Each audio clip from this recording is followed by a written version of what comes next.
Hello and welcome to the Nutrition Diva podcast. I'm your host, Monica Reinagel, and today we are talking to habit and happiness guru Gretchen Rubin, best-selling author of Happier and Better Than Before and co-host of the wildly popular Happier podcast. Welcome to the Nutrition Diva podcast, Gretchen. I'm so happy to be talking to you. So you have a new book out, Outer Order, Inner Calm, that talks about how to declutter and organize your life in order to make more room for happiness. And you have been on tour all over the country for the last couple of months, and listeners can find out more about live events that are still happening on your website at GretchenRubin.com. And unlike a lot of authors, you actually really enjoy live events. I do. I need a lot of time in silence and reading and writing. I go to a library that's right by my house often with my laptop. But I also love to talk to people in real life and hear what they're thinking and what they're saying and what their questions are. And so I really do enjoy getting on the road and getting to see a bunch of people. It must be so fun to hear back from people who have put your strategies into play in their lives, to hear how it changed how they live their lives. No, absolutely. And in fact, one of the reasons that I wrote Outer Order, Inner Calm was I've noticed over the years, because I wrote The Happiness Project, which was my first kind of tackling of the subject of happiness 10 years ago. And I just noticed over and over that whenever the subject changed to anything related to order or clutter or organizing or make your bed, anything like that, there was like a special energy to it. People would sort of laugh and there was an excitement to it. And I thought, why is this? Because we can all agree that in the context of a happy life, something like a crowded clothes closet or a messy desk is not that big a deal. And yet over and over, people would say, oh my gosh, when I get control of my stuff, I feel more control of my life. And I feel that way myself. Like I get this completely disproportionate surge of energy and cheer when I create Outer Order. So I thought, gosh, I want to write a book and like really take some time and explore that. But it was something that I had noticed as I was talking to people. So it was their interest and their engagement on the subject that really got me focused on thinking about it more deeply. Well, I have to say some of my favorite episodes of the Happier podcast were ones where you really talked about ways to get different aspects of your life organized, like your personal paperwork and that kind of thing. Yeah. Well, as much as I have enjoyed reading Outer Order, Inner Calm, I'm actually hoping that we can spend a little bit of time today talking about some of your previous work on habit change. Yes, I love talking about habit change. And I have to tell you, your books, Better Than Before and The 4 Tendencies, have completely changed the vocabulary that we use to talk about habit change. I coach a couple of groups on various aspects of health and nutrition. And so much of that comes down to changing our habits, right? Our eating habits, our exercise habits. And it's gotten to the point that when someone posts in our group, they will often preface their comment or their story by saying, okay, I'm an obliger or I'm a rebel and therefore. Well, the fact is it really matters. It really makes a big difference in how you would set things up to help someone succeed if you know their tendency. It's like take that into account and they're just going to be it's going to be a lot easier for them to do whatever it is they're trying to do. Okay, Gretchen, for that one person listening who might not already be familiar with these terms, could you just quickly run us through these 4 tendencies that you've identified? Yes. So the 4 tendencies are upholder, questioner, obliger, and rebel. And what this is looking at is how you respond to expectations, which sounds boring, but it gets very juicy. So stay with us. There is a quiz. If you want to take a quiz, like 2 million people have taken this. It's quick, it's free, and it will kind of give you an answer and give you a report. And that's at quiz.gretchenrubin.com if you want to take the quiz. But a lot of times people don't need the quiz. They can just tell from a description, a very quick description that I'll give. So we all face 2 kinds of expectations. Outer expectations, which are a request from a friend, a work deadline. And then we have inner expectations, my own desire to keep a New Year's resolution, my own desire to quit sugar. So depending on how you respond to outer and inner expectations and combinations, that's what makes you an upholder, a questioner, an obliger, or a rebel. So upholders readily meet outer and inner expectations. They meet the work deadline, they keep the New Year's resolution without much fuss. They want to know what others expect from them, but their expectations for themselves are just as important. Their motto is, discipline is my freedom. Then there are questioners. Questioners question all expectations. They'll do something if they think it makes sense. So if something, they're making everything an inner expectation. If it meets their inner standard, they'll do it no problem. If it fails their inner standard, they will push back. They resist anything arbitrary, inefficient, unjustified. Their motto is, I'll comply if you convince me why.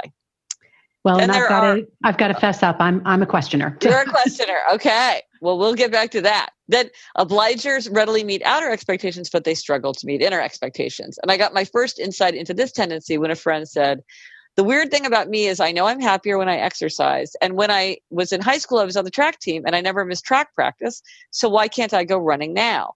Well, when she had a team and a coach expecting her to show up, no problem. When she's trying to go on her own, it's a struggle. And then their motto is, you can count on me, and I'm counting on you to count on me. Because the way obligers meet inner expectations is by creating outer accountability. That's what works for obligers. And then finally, rebels. Rebels resist all expectations, outer and inner alike. They want to do what they want to do in their own way, in their own time. They can do anything they want to do, anything they choose to do. But if you ask or tell them to do something, they're very likely to resist. And typically they don't tell themselves what to do. Like they don't sign up for a 10 a.m. Saturday spin class because they don't know what they're going to want to do on Saturday. And just the idea that somebody's expecting them to show up is annoying to them. And their motto is, you can't make me and neither can I. So those are the parts. So you're a questioner. I'm an upholder. And the biggest tendency is obliger. For both men and women, the biggest tendency is obliger and the smallest tendency is rebel. And the rebels are often the hardest to coach, I'll say. Now, when I first read your book, Gretchen, and I came across these 4 tendencies, it seemed to me like the best type for success in changing our habits would be the upholder, the people that simply do what they're supposed to do. They don't need an accountability buddy. They don't need 35 scientific references.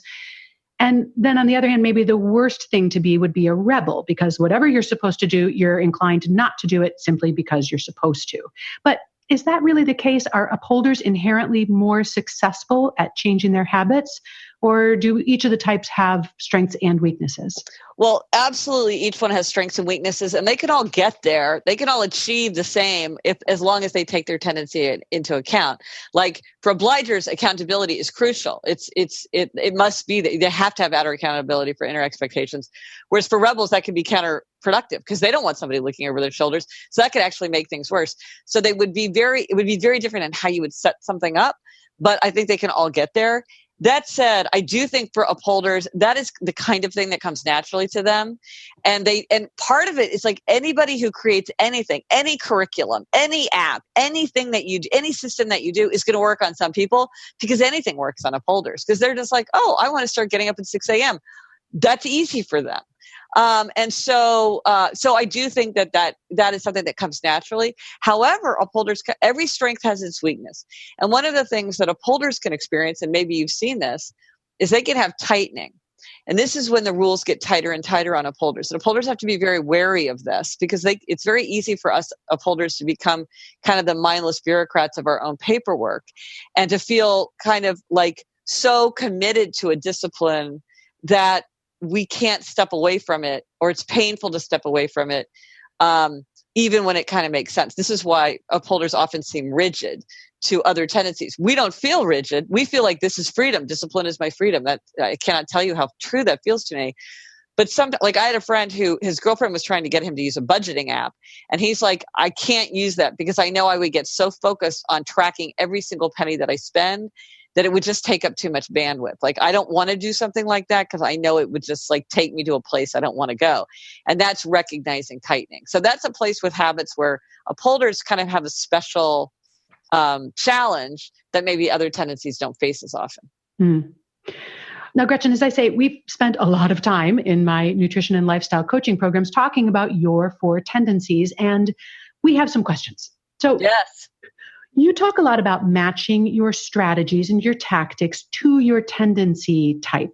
Yeah. But how immutable are these personality types? Is it possible to become more of an upholder over time, or can obligers learn to show up for themselves? Well, this gets you to the question of like, do you think people can fundamentally change their kind of hardwired natures? My view is probably not. And if so, it would be very, very, very difficult.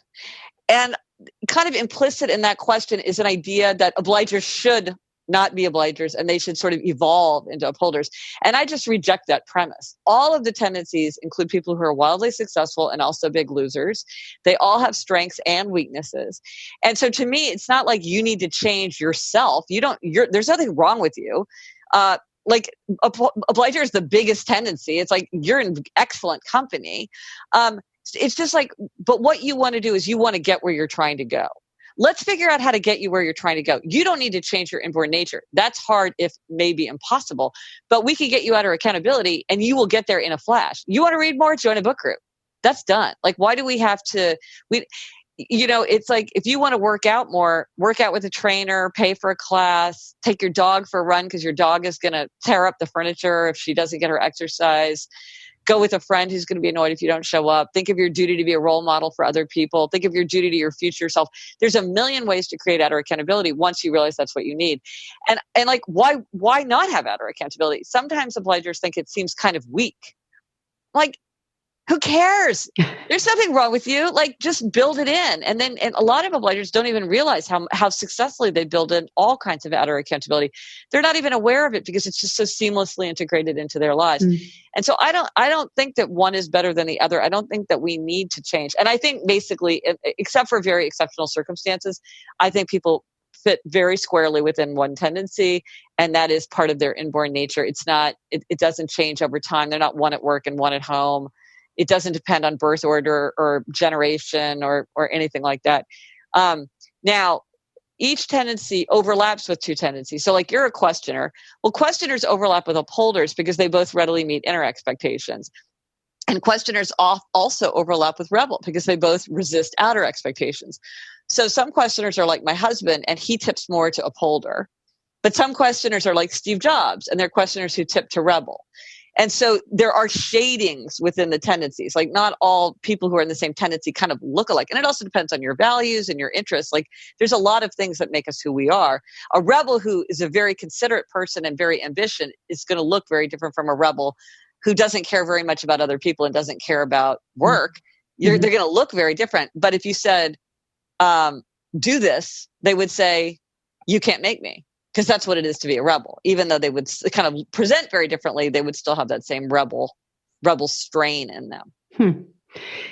Well, that's interesting that you talk about the two tendencies that are shoulder tendencies to your own, because I've certainly noticed that I seem to have slightly different tendencies in different contexts. Like, I'm sort of an obliger in a social situation. I'm definitely an upholder in my professional situations. And, maybe more of a questioner in my private life or whatever. Well, can I just interject and say that's a very questioner thing to say? Anytime somebody says, I'm all of these things, it's questioner, because they're like, when it makes sense, I act this way. When you're like in a social situation where I want to show consideration for other people, I act like an obliger because that's what makes sense in that situation. That's very questioner, because you're like, I'm going to behave that way because that's what makes sense in that context. So even articulating that thought is very questioner. Well, obviously, I've come up with myself correctly. Peg yourself. Yes, well done. So listen, another paradigm that you discuss in Better Than Before is that some people tend to be moderators and some people tend to be abstainers. And yes. I think I've heard you talk a lot about the fact that you're sort of an abstainer. It's easier for you to have a zero policy than to enjoy just a little bit of something and then stop. Is that fair to say? Yes. Yeah.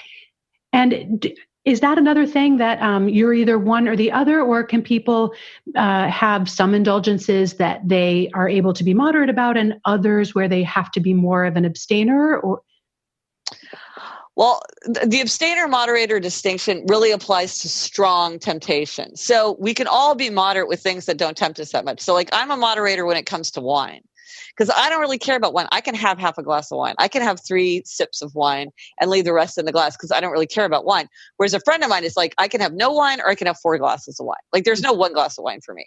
So this is about how you deal with a strong temptation. So given that, because other than that, we're all a mix.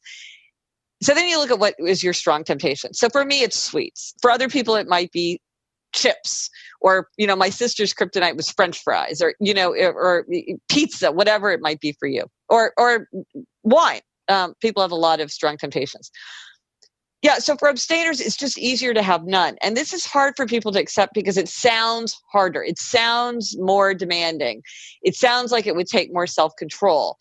But the fact is, if you are an abstainer, it's actually easier.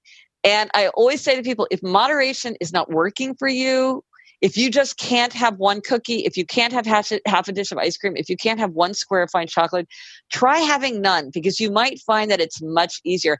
And over, people are like, light bulb, I just never occurred to me that it would be easier to have none than to have a little bit. And like, I used to just have to constantly fight temptation because, oh, my daughter made cookies, or, oh, I'm in a store and they're giving away bite-sized Snickers for free in a bowl, or, one thing after another. And now I'm like, it doesn't bother me at all. I could sit by a plate of freshly baked brownies for 3 hours. And it wouldn't even cross my mind because I don't eat sugar. So I just abstain from sugar, and that totally frees my mind, and I love it.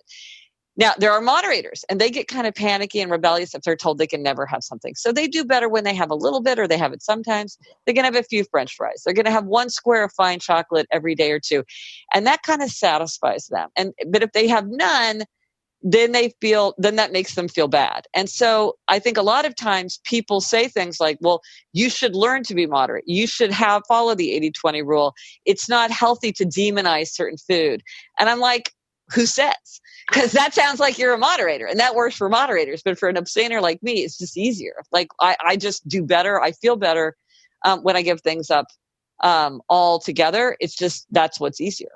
For the things that you're very strongly tempted by. Yes. And sometimes people say, well, I want to be an abstainer, but like, I just don't eat sugar really ever. I mean, I'll have like a bite if it's like a new flavor of ice cream or something that I'm curious about, but I basically don't eat it. Like, I don't have cake on my birthday. I don't have sweet potatoes on Thanksgiving.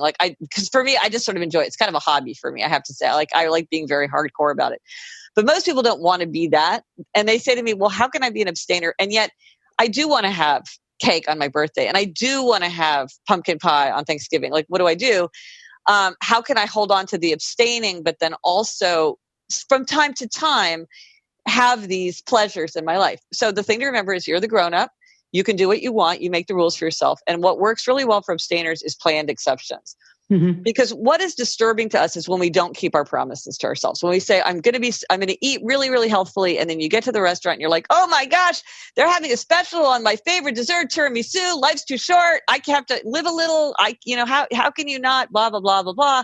I've been so good. I'm going to be so good starting tomorrow with a day like I've had. I deserve it. There's a million loopholes. That's a bad feeling because I've broken my promise to myself. But what you can't say is like, my birthday is coming up next week and we are going to my favorite restaurant and I am having a piece of cake and it's the best tiramisu I've ever had in my life. I cannot wait. I'm so looking forward to it. Then the day comes and then I have it and I'm like, this is amazing. I'm having exactly what I wanted. And then a week later, I look back on it and I'm like, that was so great. That was a lovely way to celebrate my birthday or Thanksgiving or Christmas dinner or whatever it is. I planned for it. I enjoyed it in the moment. I look back on it with satisfaction because I kept my promise to myself. This is not the same thing as like, oh, I'm off the hook for the holidays, which go from the week before Thanksgiving until the second week of January. This is like Christmas dinner.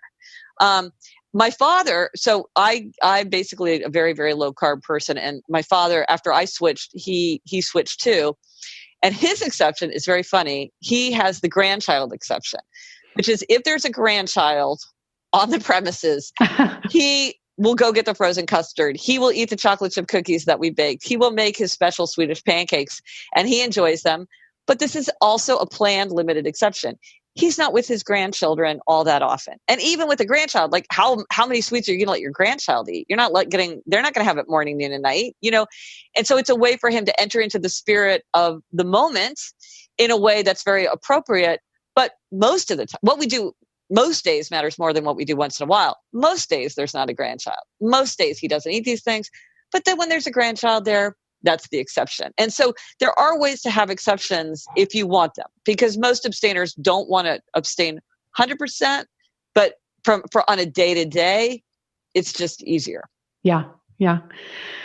Well, Gretchen, before we wrap up, over the years, you've given us a lot of great advice on how to make our lives work better. Everything from building better health habits to getting and staying more organized. So I'm kind of curious, is there any piece of your own advice that you still struggle to implement, or a problem you have yet to solve? I mean, I know you're still on tour for this book, but I'm kind of wondering if you can already see in the future the topic of your next book. Well, that's interesting because I feel like one of the things about me is that I'm very absent-minded. I kind of walk around in a fog. I feel like in part of my mind, I'm always reading Little Women in bed. You know what I mean? Like I feel kind of checked out in a way. And one of the things I really want to do is to be more present in the moment. Like I want to experience now in a more vivid way.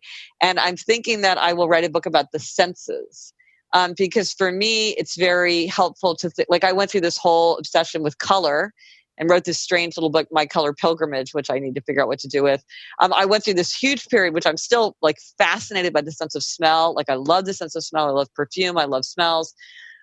That really helps me to connect to kind of reality, is through the body and through the senses. And I really want to go deeper into that. So they say that research is me search, and that is definitely my way. So I write the book that gives me, but better than before. I was like, how do I change a habit? Or I was trying to help my mother change a habit. I was like, how do you do it? I'm like, I couldn't find that book. So I'll write that book. Here's better than before, all about habit change. So yeah, I think this book about the senses is going to be to try to help me wake up to the kind of the richness of the present moment. Okay, guys, you heard it here first. Yeah. Thank you so much for joining me and giving us some more insight into your work on habit change, answering some of our burning questions and helping us live a better life. Your new book, Outer Order, Inner Calm, is in stores right now, and you are still touring for that. The podcast is Happier, and more info about all of those things and all things Gretchen is available at GretchenRubin.com. Thank you so much. I so appreciate it. It was great to get the chance to talk to you. I enjoyed it too, Gretchen. Thanks, and enjoy the rest of your book tour. Thank you. We've got links to that in our show notes for today, which are at quickanddirtytips.com, where you can also access the entire archive of 527 episodes. If you have a nutrition question for me, why not call the Nutrition Diva listener line at 443-961-6206 and leave me a message. Or you can connect with me on Facebook or Twitter. I'm at Nutrition Diva. The Nutrition Diva Show is produced by Nathan Sems, edited by Karen Hertzberg, and supported by our wonderful team at Macmillan Publishing, Morgan Ratner, Michelle Margulis, Emily Miller, and our director, Kathy Doyle. Thanks so much for listening, and have a great week.